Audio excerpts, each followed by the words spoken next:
It began with a crash. Not the deafening kind of cinematic metal against metal chaos, but a quieter destruction. A stop sign ignored, a red light too late, a man's head slamming into the side window as the world went black. Jonathan Miller had always believed in logic, in routine, in structure, in the quiet devotion of marriage and a stable life. He was a teacher, soft-spoken, deeply in love with a woman who once painted her dreams into canvases and whispered her philosophies into his chest late at night. Her name was Elise. She was his moonlight, he would say, the one soft thing in a hard-edged world. But 3 months into his coma, something changed. For Jonathan, the world was still and silent, but somewhere within the dark cocoon of his fractured brain, something flickered. Doctors said he wouldn't remember anything. The neurologist explained to Elise that short-term memory damage was likely. That waking, if it ever came, might be a second birth, a blank slate. Elise nodded, tearful. But she left the hospital early that night. Her phone buzzed. And she typed quickly, "He's stable. Meet me at the apartment, bring wine." And that was the beginning of the unraveling. What Elise didn't know was that Jonathan's mind hadn't gone completely dark.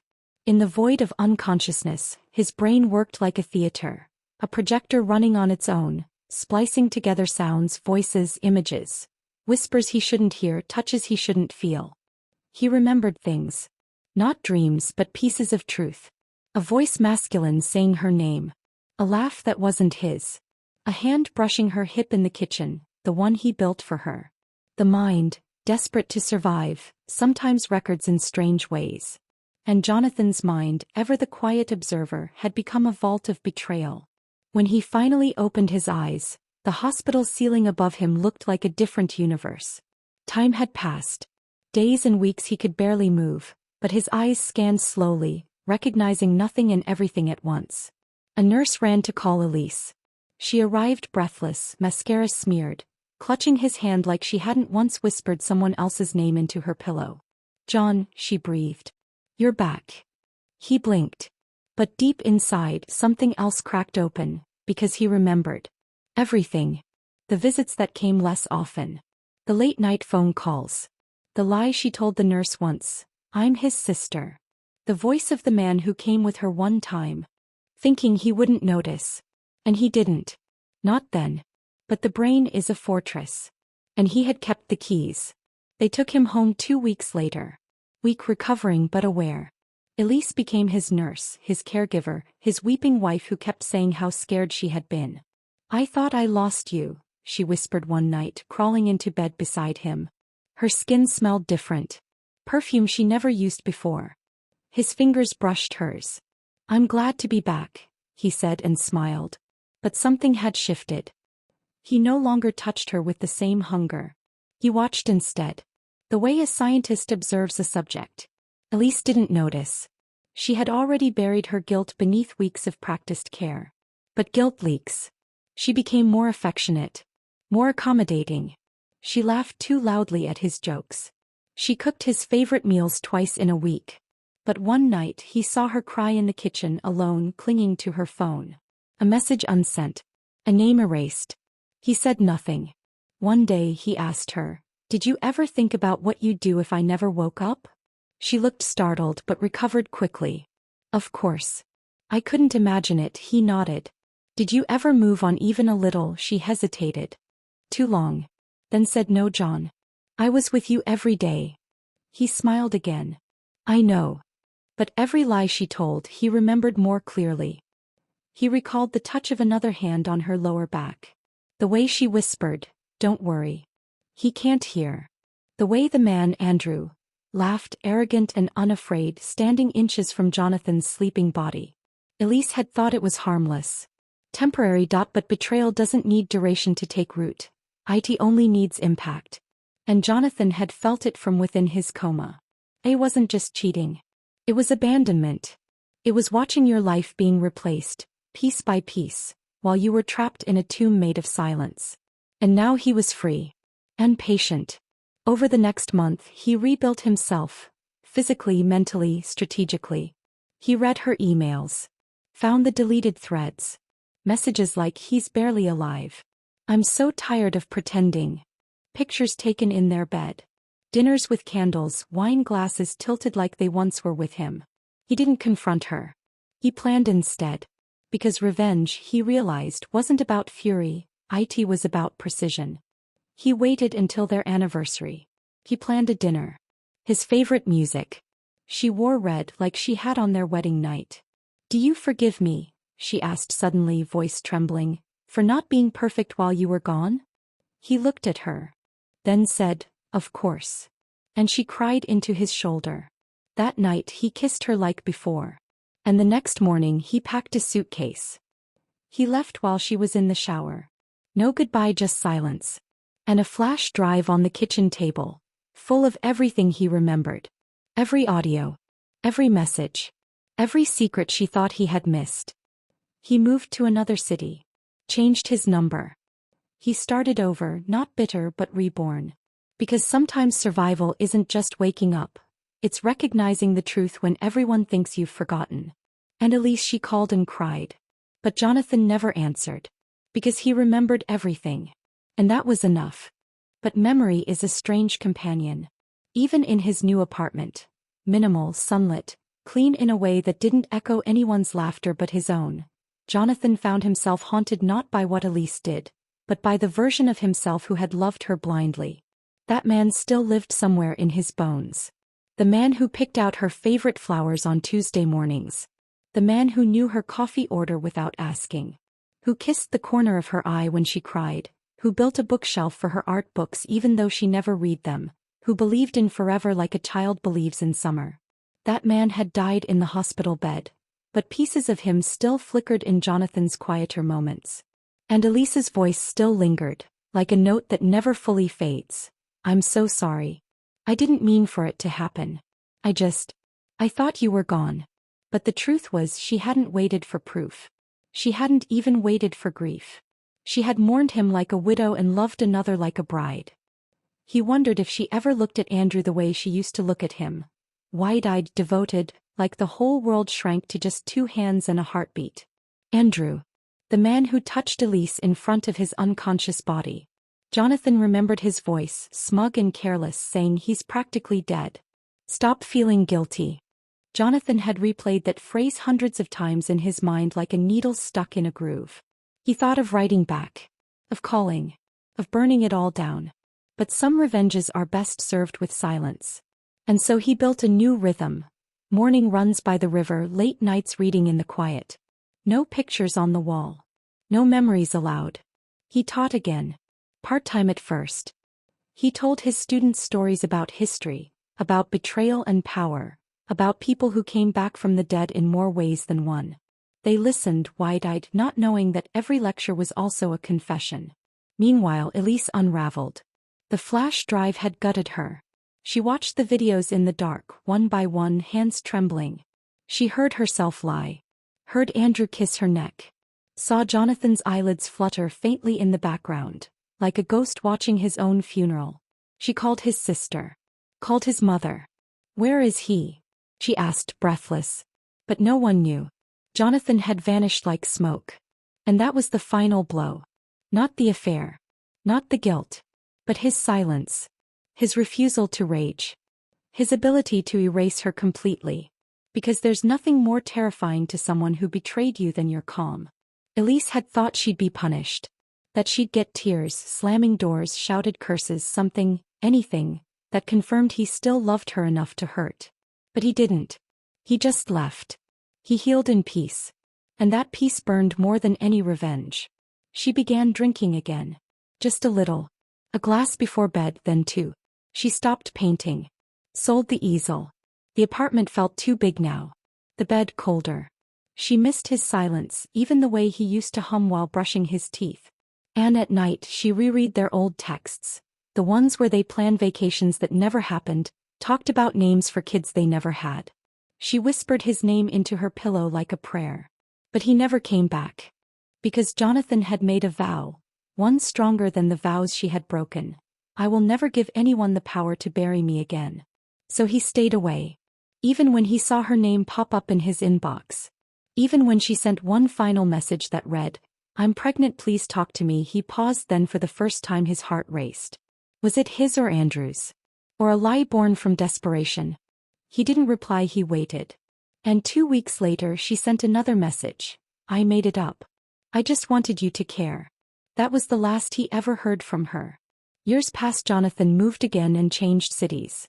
He still never dated. Not seriously.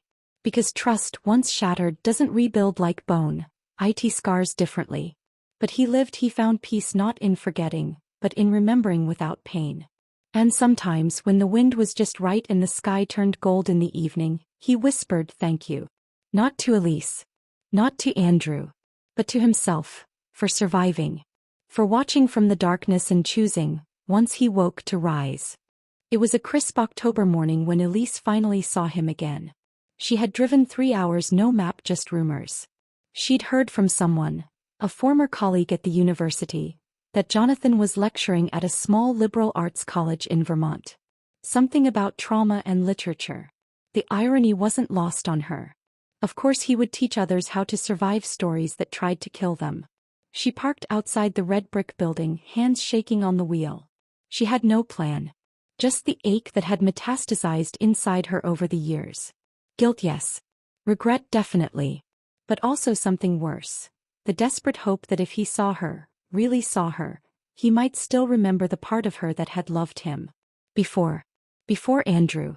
Before the selfish nights and the whispered lies and the betrayal that bloomed like mold on their vows. She waited. And then he stepped outside. Older, his beard flecked with gray. He moved like someone who had lived through something unspeakable and come out the other side wiser, not bitter. He was laughing, genuinely, softly, with a student beside him. She watched him touch the young man's shoulder as they parted. A simple gesture of kindness that cut her to the bone. That shoulder had once carried her through fever dreams and New Year's parties. That hand had once held hers under the table during family dinners, their own secret rhythm. And now it was gone, not taken, given away. Jonathan, she called, too loud. He stopped. Their eyes met across the distance. She half expected something dramatic. His eyes narrowing, the cold sharp slap of silence, the sharp sting of recognition laced with disdain. But he just looked calm, not surprised. Not angry. Just a slow, quiet realization that something he had buried had walked back into the daylight. Elise, he said. And in that single syllable she heard everything. I remember. I survived. I'm not yours anymore. They sat in the campus cafe, cheap coffee between them. Her hands curled around the cup like it was an anchor. His remained on his lap, still, detached, gentle. He let her speak. The emptiness. The apologies. The dreams she still had where he was beside her, smiling. How Andrew had left her. How she tried to love again, but no one measured up to the man she had buried with her betrayal. I don't expect you to forgive me, she said finally. I just needed you to know that. I died too. The night I realized what I'd done. Jonathan studied her. Not cold. Not warm. Just present. That's the difference, he said. You died when you saw the consequences. I died when I woke up and saw the truth. She swallowed. The room was too quiet. I never stopped loving you, she whispered. I did, he replied. And it saved my life. And with that he stood. No drama. No explosion. Just a man who had found peace in the ruins and refused to let the past take him down again. Elise watched him walk away, slow, steady, free. She wept that night. Not because he didn't love her anymore, but because he had learned how to live without needing anyone's forgiveness. Even hers.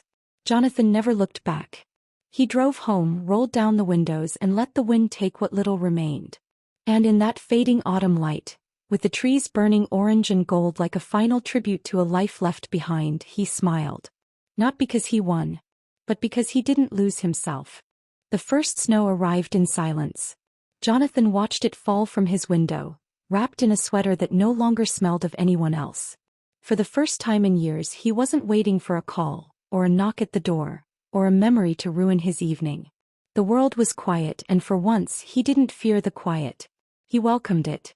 In the hush of winter, he found a kind of absolution that no apology had ever granted him. He didn't think of Elise much anymore. When he did, it was like remembering a dream you were once trapped inside. Terrifying in the moment, but laughable in hindsight. The sharp edges of betrayal had dulled. What lingered wasn't hate.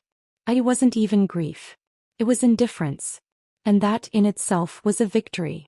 But sometimes, in rare moments between waking and sleep, he remembered something strange. The sensation of her hand in his while he lay comatose. He hadn't imagined it. He remembered her voice saying things she never said when he was awake. Regret and lies. Some part of him knew it had been real. Not a dream. A confession murmured to a man she thought was lost. He never told anyone about those memories. Not because they were sacred, but because they were useless. What use is a confession given to a ghost? Still, sometimes he wondered, did she truly mourn him when he was gone, or just the version of herself she used to be when he loved her? It didn't matter now. He had moved again. To a smaller town this time. A place where no one knew his name or the story that had once defined him. He grew tomatoes. Read Tolstoy in the mornings. Took long walks. Sometimes he taught creative writing at the community center. And there, among strangers who knew nothing of Elise or Andrew or the slow agony of betrayal, Jonathan rediscovered something he thought had died. The ability to be known without being haunted. One afternoon, after a poetry session, a woman lingered by the door. Her name was Leah. She had quiet eyes and a voice that never rose above conversation. She smelled faintly of cedarwood and books. She didn't ask about his past. She didn't dig. She spoke of music and snowstorms and how silence was sometimes more intimate than touch. He liked that. They began meeting once a week, then twice. He never told her about Elise. Not yet. But one evening, as they sat by the fire drinking tea, she asked softly, "Do you believe that people can heal completely?" Jonathan stirred his cup. Listened to the wind outside. Thought of hospital rooms and flash drives. Of confessions spoken in the dark. Of forgiveness never received and revenge never delivered. "No," he said. "But I believe you can build a new life around the cracks." She said nothing. But her fingers reached over and found his. And he didn't flinch. The days grew shorter, and the snow outside deepened into thick blankets that muffled the world. Inside Jonathan's small cabin, the fire flickered softly, casting dancing shadows on the worn pages of the book resting on his lap. Leah sat beside him, her head tilted as if she could read his silence better than his words. She was patient. Not demanding. A rarity Jonathan didn't realize he craved until he found it in her quiet presence. The walls he had built around his heart, thick and immovable for so long, began to feel less like a prison and more like a refuge, one that could be shared. One evening, Leah turned to him with a cautious smile. "You carry a lot," she said. "But you don't tell me what it is." Jonathan met her gaze, those quiet eyes holding a lifetime of secrets. He wanted to confess everything. The coma, the years lost in darkness, the betrayal that cracked his world open. The cheating, the lies, the silence. But the words felt like stones in his mouth, too heavy to lift. Instead, he said, "Some stories are too painful to tell all at once." Leah nodded, understanding more than he expected. "When you're ready, I'll listen." That promise lingered in the air like a balm. Jonathan realized that healing wasn't about forgetting or forgiving, it was about being seen, truly seen, without fear. But just as the frost outside began to melt, the past refused to stay buried. One cold afternoon, as Jonathan was tending to the tomato plants in his modest garden, a familiar figure appeared at the gate. Elise. Her face was worn with regret, her eyes shadowed by years of sleepless nights and sorrow. She carried no excuses, only a quiet apology wrapped in vulnerability. Jonathan's heart clenched. A part of him still hurt, still remembered every word, every betrayal. Yet another part, smaller but fiercely alive, wanted to believe in redemption. She said softly, "I don't expect you to take me back. I just want you to know I'm sorry. I never stopped loving you, even when I tried to convince myself otherwise." Jonathan looked away, the weight of her words settling between them like winter's chill. "I've built a new life," he replied, voice steady but distant. "One that doesn't have room for ghosts." Elise nodded, tears glistening. "I'm not here to haunt you. Just to say goodbye." And with that she turned and walked away, leaving Jonathan standing in the sunlit garden, the fragile warmth of spring promising a new beginning.